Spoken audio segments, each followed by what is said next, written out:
Hello and welcome to Chesapeake Weekly Home Edition.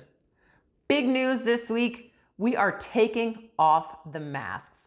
Following information that came out from the CDC and the governor's office, we can all now breathe a little bit easier by removing masks in public as long as you are fully vaccinated. So that means that it's been at least 2 weeks since your last COVID-19 vaccination shot. So exciting.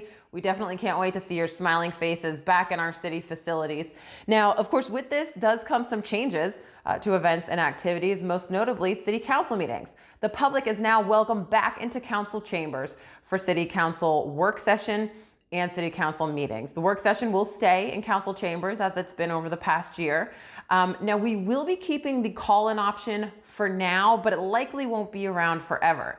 So for now, if you want to call into a city council meeting, all you have to do is call 757-520-1250 between 5:45 and 6:30 the night of the meeting to be placed in the queue. But again, we'll keep you updated because that likely won't stick around forever, especially as we are welcoming folks back in person to city council meetings. Just remember, if you are not vaccinated, we do still ask that you wear a mask.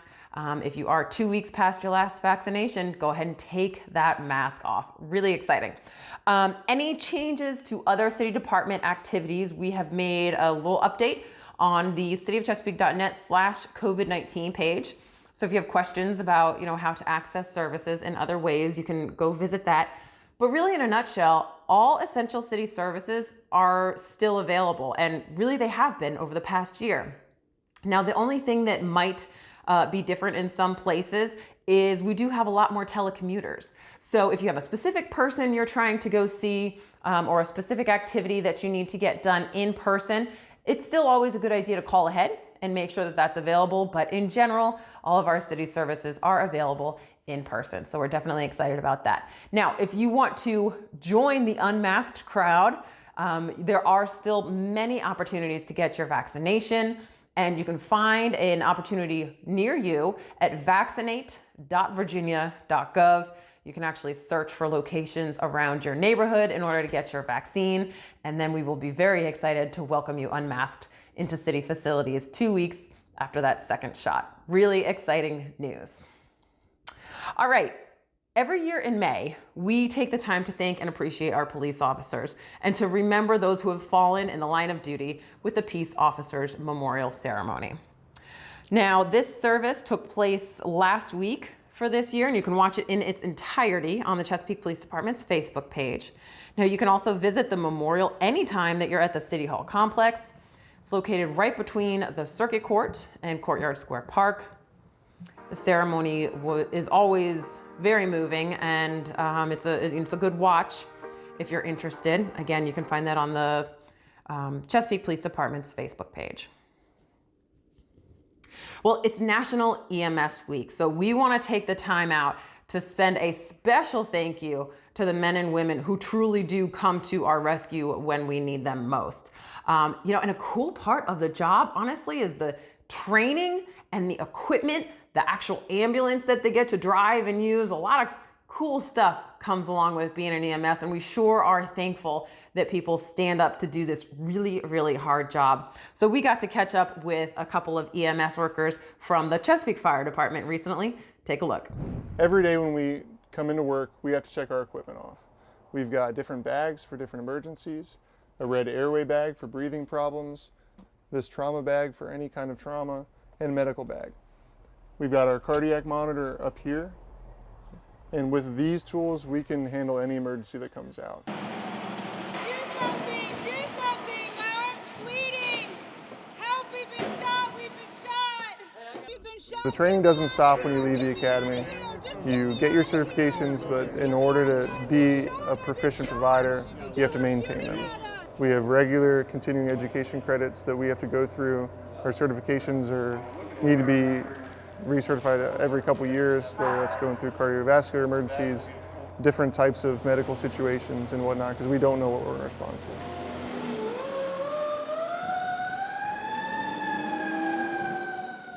I've always had a need to help people, and I did 6 years in the military, but I kind of just worked with machinery and stuff like that. I didn't really get to to work with people a whole lot on, a more individual basis. So becoming a firefighter paramedic, getting to help people every day, was a huge kind of goal of mine. Like just the idea of it was pretty up there for me. So, once I got in the military, I really tried to pursue that, something that, I could go to work every day and go home every day, just glad that I could help somebody out. Can we pull her up, please? Pull her up. 1, 2, 3. So the kind of person best fitted for this job So I'm gonna is someone who's honest, they have set some this seat integrity. collar on you. We go into people's houses in the worst moments of their lives. Someone who's willing to work hard, have a good work ethic, someone who's physically strong, able to do the job. There's a lot of physical aspects of it. There's a lot of information to go through and learn, from being certified as an EMT up to paramedic, even on the fire side as well. There's a lot of information, a lot of testing that goes into it. Every call we go on is different, so it's not like you can always prepare, because even if it's a chest pain, we had a chest pain yesterday, this individual person's chest pain is something that's completely different. So we have our protocols that we go along with, but it's all about reading people as well, and I think that's one of the great things about this job is that it's always different, it's always a challenge, but we do have plenty of training and experience to fall back on as well. But you just kind of follow in those protocols and that training and that experience. And, thankfully I'm here at a station. I'm fairly new. I've only been here for not even 2 years. But I've got 2 paramedics here at the station with me that their experience, they can jump in and help me and whatnot whenever they can. And that's a really good feeling. So I enjoy what I do. I like being a firefighter paramedic. It's been one of the most rewarding things that's happened to me in my life is getting into the fire service and getting into EMS. I truly enjoy coming here every day, being physically active, being challenged. I never know what we're going to go on, and that's exciting to me. I can't imagine myself doing anything different. Now, while we're talking emergencies, let's talk about sudden cardiac arrest. So it occurs over 300,000 times every year in this country. A person's chance of survival decreases by 10% for every minute it takes for help to arrive. So that's why it is so critically important for everyone to be trained in CPR, because you never know when you might be in a location where somebody has cardiac arrest and needs help. So you should also consider, if you are CPR trained, downloading the PulsePoint app. The PulsePoint app sends notifications to app users when a cardiac event is happening in your area. That gives you an opportunity to respond and potentially save somebody's life. Learn more about the app at cityofchesapeake.net/fire. Well, and another group of lifesavers, of course, are those who work in our hospitals. And Chesapeake Regional Healthcare is expanding. Big things coming to Chesapeake Regional Healthcare this year. If you've driven by their location on Battlefield Boulevard, you've seen all the construction. There's a lot going on. So we were able to get in there, get a quick behind the scenes tour, and learn all about what's happening at Chesapeake Regional. This hospital is operating on a 1970 chassis. It's like supercharging your automobile. You've got to have a better and faster race car to keep up with the demands of society. The $135 million that we're spending is so that we can better serve present and future generations. It is true that we serve the city of Chesapeake. It's also true that we serve southwestern Virginia Beach, northeastern North Carolina, and serve a population that really approaches well over 500,000 people, closer to 700,000. It's important that we make these investments. Most of what you're seeing is inpatient oriented, but it is also tied to a larger plan that you don't see, which also is the ambulatory world. So this is a critical care tower being developed, a 4th, 5th, and 6th floor. The 4th floor will be a state-of-the-art intensive care unit. The 5th floor will be what we call a step-down unit.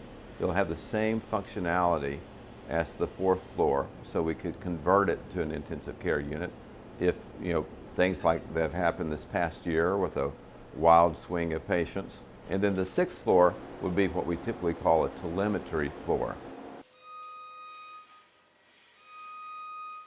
So this is the centerpiece of what's going on. The other things that you don't see here obviously would be the physical plant that has to support all of this new square footage, 100,000 square feet. Also our beautiful cancer center, soon to have a grand opening this August or September. We're in the planning stages of that. And then ultimately too, we are building out space for our cardiac services that we hope to have approved sometime in the future. And then our pride and joy, our commitment to women's health. We are so pleased that once this critical care tower is finished, we'll be able to go into our mother-baby unit, expand the size of our postpartum rooms, and provide a better experience for families. And we'll also be making some accommodations too to our special care nurseries. But there's a lot that we're doing over the next 5-10 years that will benefit the community. Now you can stay up to date on the expansion as well as all the other offerings at Chesapeake Regional Healthcare by following them on Facebook or by visiting chesapeakeregional.com. Now, if you drove through Battlefield just south of the Great Bridge last week, you may have noticed a traffic signal was blinking yellow at the Albemarle Drive intersection. So this is because that traffic signal is brand new. For the first few days, a new signal will blink yellow. It's very much on purpose. So when a new traffic signal is put into place, the Public Works Department wants to make sure everybody is aware that it's there. We don't want to surprise any motorists with a brand new traffic signal. So that's why at first it just blinks yellow. Now that doesn't mean anything to motorists. It's really just a warning, hey, hello, we're here, new traffic signal, get ready. Because just a few days after it's blinking, it's going to be turned onto its regular mode, the regular red, yellow, green mode. So just a quick little education for you on traffic signals and why you see brand new traffic signals start off in the flashing mode. It's really just to get motorists aware and ready for this new traffic signal on their route. Now, when you're behind the wheel, you better be wearing a seat belt, right? So far this year, we have had 3 fatal crashes right here in Chesapeake, all because of someone not wearing a seat belt. So not only can seat belts save lives, but heads up, you can also get a ticket for not wearing one. And right now we're in the Click It or Ticket campaign. So, our police officers are paying extra close attention. Make sure that you click it, otherwise you're gonna get a ticket. And finally, this week, I'll leave you with a reminder about some unsung heroes in our community. We talked about EMS workers and hospital workers. Of course, we always think of those people as our heroes. But what about the wastewater workers?